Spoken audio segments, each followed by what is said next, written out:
উঠলো ভাই তো ঘুরতে যায়, তো আমাদের এই তিনজনের অবস্থা হচ্ছে সেই রকমই। আজকে আমরা এই দুপুরে মানে এখন 3:30 বাজে, এই গরমের মধ্যে আমরা এখন বেরিয়ে পড়েছি। তাই ভাবি, মানে আমি ভাবছি যে মানুষের কত রকমের নেশা থাকে। পান বিড়ির নেশা, মদের নেশা, বই পড়ার নেশা, শপিং করার নেশা, আর আমাদের দেখো ঘুরতে যাওয়ার নেশা। এই নেশার রোদ জল ঝড় গরম কিছুই মানে না। তা আজকে আমরা এখন এই মুহূর্তে আমরা এখন যাচ্ছি, কালনা যাচ্ছি। আর আমাদের টোটোওয়ালা যেহেতু ভেসেলটা ছেড়ে দিচ্ছে, তাই মানে আবার 10-15 মিনিট পরে আবার ভেসেল, তো তাই জন্য তাকে হাত করে দাঁড়াতে বলছে যে আমরা এটাতেই যেতে পারবো আর কি, নাহলে আবার 15 মিনিট দেরি হয়ে যাবে। তো দু সাইডের গ্রামের মানে গ্রাম্য সৌন্দর্য দেখতে দেখতে আমরা চলে এলাম লঞ্চ ঘাটে। তো এখন আমরা এবারে লঞ্চ পার হব।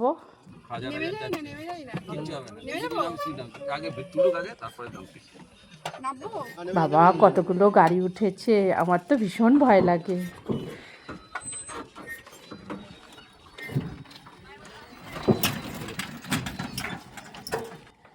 যাক আমরা নেমে পড়েছিলাম, টোটোওয়ালা নামতে বারণ করছিল, কিন্তু না ভয় লাগছিল, যদি বাচ্চা উল্টে যায় একদম গঙ্গা বক্ষে। তো নমস্কার বন্ধুরা, আজকে আপনাদের সবাইকে আমার নতুন ব্লগে স্বাগত। আজ আমরা চলেছি পশ্চিমবঙ্গের পূর্ব বর্ধমান জেলার ঐতিহাসিক শহর কালনায়। এই শহরকে অনেকে মন্দির নগরী নামে চেনেন। ইতিহাসের স্থাপত্য এবং ধর্মীয় ঐতিহ্যের এক অসাধারণ মেলবন্ধন দেখতে পাওয়া যায় এখানে। আর আমাদের দেখুন, যেতে যেতে সূর্য অস্ত যাচ্ছে, কি সুন্দর লাল হয়ে আছে। আর নদীবক্ষের এই সৌন্দর্য দেখতে দেখতে আমরা 10 মিনিটের মধ্যে পৌঁছে গেলাম। এবারে এপারে নামবো, নেমে আবার টোটো করে আমরা যাব। তো আজকের এই ব্লগে আমরা দেখব কালনার বিখ্যাত 108 শিব মন্দির এবং ঐতিহাসিক রাজবাড়ি প্রাঙ্গণ। তো চলুন দেখা যাক। এবারে এখান থেকে নেমে এবারে আবার টোটোয় উঠব। এখান থেকে বেশিক্ষণ লাগবে না, 8 ঘন্টা মতো লাগবে। আমরা পৌঁছে গেছি এখন মানে একদম রাজবাড়ির প্রাঙ্গণে। একদিকে রাজবাড়ি আর তার উল্টো দিকেই হলো শিব মন্দির। তা আমাদের টোটোওয়ালা বললো যে আগে রাজবাড়িটা দেখে নিই, রাজবাড়িতে অনেক কিছু দেখার আছে, আর তারপরে শিব মন্দিরটা গিয়ে দেখবেন। রাজবাড়ির চত্বরে প্রবেশ করতেই চোখে পড়ে বাংলার প্রাচীন স্থাপত্যকলার অনন্য নিদর্শন। একসময় এটি বর্ধমান রাজাদের গুরুত্বপূর্ণ কেন্দ্র ছিল। আজ এই প্রাঙ্গণে অতীতের গৌরবের সাক্ষী হয়ে দাঁড়িয়ে আছে। এখানে রয়েছে লালজির মন্দির, কৃষ্ণচন্দ্র মন্দির, প্রতাপেশ্বর মন্দির সহ আর বেশ কয়েকটি ঐতিহাসিক স্থাপন। আর এই হচ্ছে খোলা রাসমঞ্চ, যেটা একমাত্র এখানেই রয়েছে খোলা রাসমঞ্চ। তো এখন আমরা সবচেয়ে বেশি যেটা আকর্ষণ করে প্রতাপেশ্বর মন্দির। এখানে একটা বড় কালো শিব ঠাকুর রয়েছে। 1849 সালে নির্মিত এই মন্দিরের গায়ে অসাধারণ টেরাকোটার কাজ দেখা যায়। পোড়ামাটির তৈরি এই শিল্পকর্মে ফুটে উঠেছে রামায়ণ, মহাভারত, কৃষ্ণলীলার এবং বাংলার তৎকালীন সমাজ জীবনের নানান দৃশ্য। মন্দিরের প্রতিটি দেয়াল যেন ইতিহাসের একটি জীবন্ত পৃষ্ঠা। যতই দেখবেন ততই নতুন কিছু আবিষ্কার করবেন। এরপর আমরা দেখতে পাচ্ছি লালজির মন্দির, যেটা তৈরি হয়েছিল 1739 সালে। এই মন্দিরটি রাধাকৃষ্ণকে উৎসর্গ করা হয়েছিল। এর স্থাপত্য এবং অলঙ্করণ সত্যি চোখে পড়ার মতন। কৃষ্ণচন্দ্র মন্দিরও একইভাবে বাংলার ঐতিহ্যবাহী মন্দির স্থাপত্যের এক উজ্জ্বল উদাহরণ। শত শত বছর পরেও এই মন্দিরগুলো তাদের সৌন্দর্য ধরে রেখেছে। এই মন্দিরের ভেতরে যেহেতু মানে কথা পাঠ হচ্ছিল, সেই জন্য আমি ভেতরে ঢুকে আর ভিডিও করিনি, দূর থেকেই করেছি। আর এই মন্দিরের গায়ে মানে অসম্ভব সুন্দর কাজ রয়েছে, যেগুলো এখন বিলুপ্তির পথে, অনেক ভেঙে গেছে। কি সুন্দর সব টেরাকোটার কাজ, দেখুন সব ভেঙে গেছে, কাজগুলো দেখুন এখনো কত নিখুঁত মানে রয়েছে, সব ভেঙে গেছে। এই মন্দির দেখতে দেখতে সত্যিই আমরা ইতিহাসের বিভিন্ন দিকে চলে যাচ্ছিলাম। এই রাজবাড়ির এই ভেতরে প্রবেশ করার পরে মানে বাংলার যে প্রাচীন স্থাপত্যকলার যে অনন্য নিদর্শন সেগুলো আপনাদের চোখে পড়বে।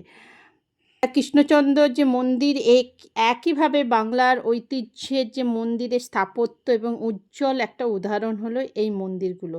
আর এই রাজবাড়ির প্রাঙ্গণের মধ্যে অনেক রকম মন্দির রয়েছে যেগুলো আমরা ঘুরে ঘুরে দেখছি। এখন যেহেতু লালজির মন্দিরটা দেখছি, এখান থেকে আমরা বেরিয়ে গেলাম, গিয়ে আরও ভেতর পোর্শনে গিয়ে আরও রাধাকৃষ্ণর আরও মন্দির রয়েছে, তো সেগুলো আমরা দেখছিলাম আর দেখছিলাম তার কাজ সত্যি অপূর্ব সুন্দর।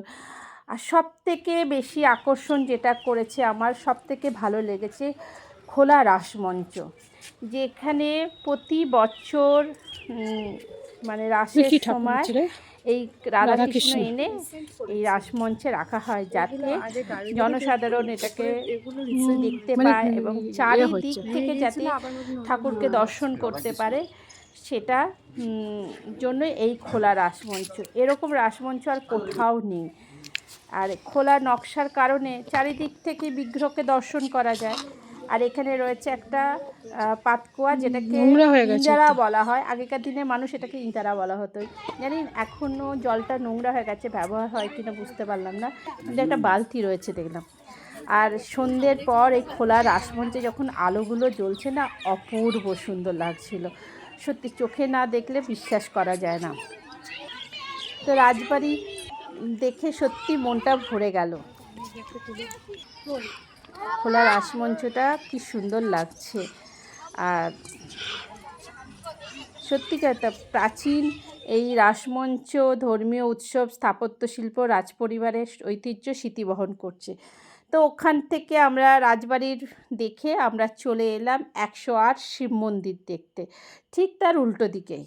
এখন আমরা রয়েছি 108 শিব মন্দিরের ভেতরে, যেটাকে নবকৈলাস মন্দির নামেও পরিচিত। দূর থেকে চোখে পড়ে মন্দিরগুলোর অনন্য স্থাপত্য, চারিদিকে শুধু সবুজ পরিবেশ আর মাঝখানে বৃত্তাকারে সাজানো 108টি শিব মন্দিরে, সত্যি এক অপূর্ব দৃশ্য। আর তার মধ্যে সন্ধে হয়ে এসেছে, লাইটগুলো জ্বলে উঠেছে, দারুণ লাগছিল। 1809 সালে বর্ধমানের মহারাজা তেজচন্দ্র বাহাদুর এই মন্দিরসমূহ নির্মাণ করেন। হিন্দু ধর্মে 108 সংখ্যাটি অত্যন্ত পবিত্র বলে পরিচিত হয়। সেই ভাবনা থেকেই এই 108 শিব মন্দিরটা তৈরি হয়েছিল।